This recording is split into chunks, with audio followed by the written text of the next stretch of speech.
Boom, we're live. Welcome everybody to the Wisdom Movement Method Podcast. I'm your host, Bryan Wisdom. Today we're going to talk about shoulder problems in the 50 plus population. What do I see day in, day out? What can you do about it to improve it in your environment, in your training? Sit back, relax, and enjoy today's show. I see a lot of issues with back. I see a lot of issues. Clients come in and they've got shoulder issues.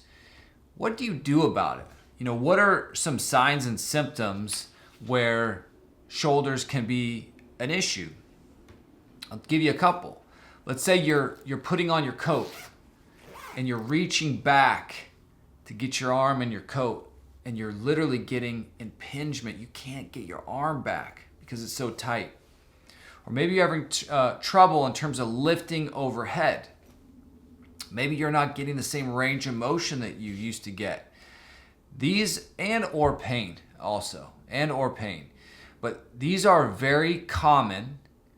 They're very, very common in the day-to-day population that I work with. And why is that? I mean, let's kind of start and kind of look at why are we tending to, have more shoulder issues? Well, I think one of the main culprits is the position that we're in on a day-to-day basis. So if you think about it, normally on a day-to-day basis, we're sitting just like I'm doing now. So we're in a sitting position. Our shoulders are rounded. Our head is typically forward. We're on a computer. We're on a phone, texting, head forward. We are in a car. But environmentally, we are typically in more of a rounded position.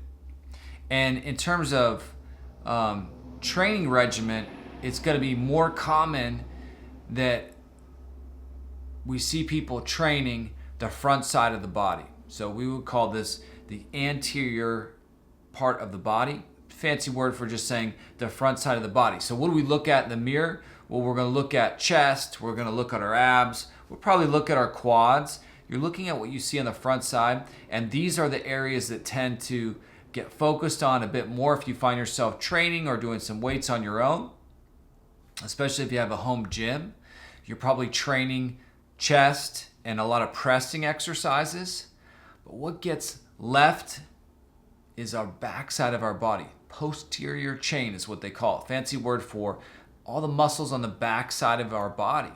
And those muscles actually extend our spine, get us to sit up tall, get us to pull our shoulders back. They're going to get us to run faster if we're sprinting, get our leg behind our body. Well, these muscles don't get focused on as much.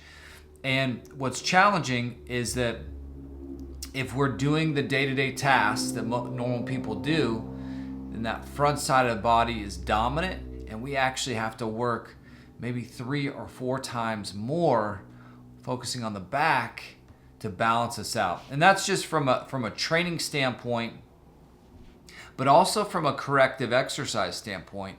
It's going to be important that you're doing exercises to get your shoulders to drop, to come back, get your chest to stick out.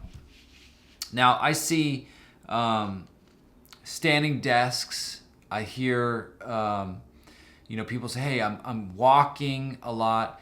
And why do these things, although good intentioned, why do these things sometimes fail? Where people get a standing desk, like, man, my shoulders are still bothering me, or my low back is still bothering me. I'm standing up. I'm doing what they're saying I'm supposed to do. Well, part of the reason is you could do a standing desk and you still can be hunched over.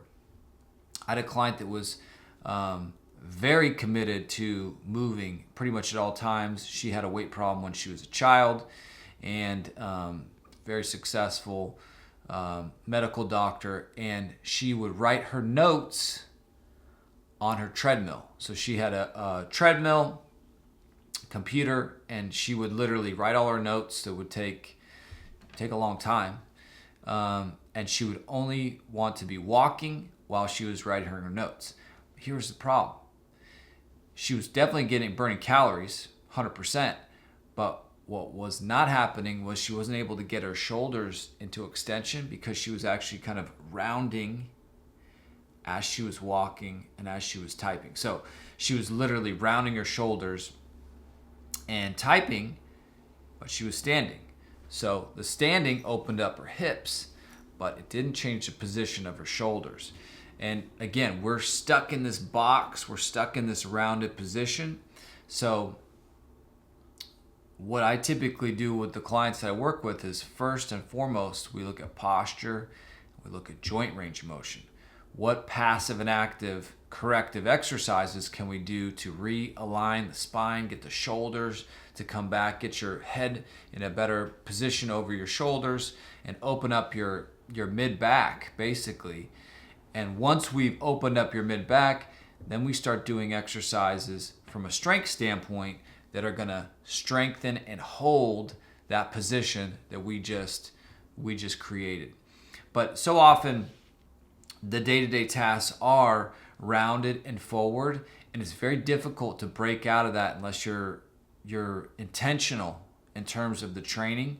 And after 45, 50, 55, it's even more important that we're really strategic in terms of the style we're training, the focal point areas that we're focusing on, and not just doing hard workouts for the sake of doing hard workouts.